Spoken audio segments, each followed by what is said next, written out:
Parent স্টকের বয়সটা যখন বেশি হয় তখন বাচ্চাগুলো গুণগত মানটা একটু খারাপ হয়।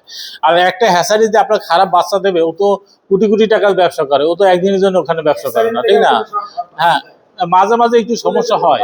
এখন মনে করেন আমাদের এবার যে আমাদের যে বাচ্চাটা দিচ্ছে না, আমাদের বাচ্চার ভিতরে আবার একটু মিশ্রণ বেশি, বুঝছেন? এটা সম্ভবত প্যারেন্ট স্টকের বয়স যদি বেশি হয়ে যায়, শেষ পর্যন্ত হয়ে যায়, ওই ডিমটা থেকে যে বাচ্চাটা বের হয়, বাচ্চাটা সাধারণত একটু সমস্যা হয়।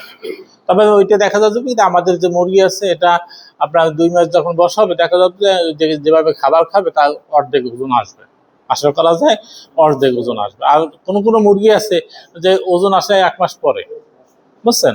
তারপরে এখন দেখা যাচ্ছে কি অ্যাভারেজ 200 বেশি হবে, 200 গ্রামের বেশি হবে পার পিস ওজন। আজকে মুরগির বয়স কত? 28 দিন। আপনারা যাবেন মুরগি খামার ওখানে যাবেন, আপনারা ভিতরে যাওয়ার দরকার নেই, ওই পাশে যাবেন, গাছ আছে না,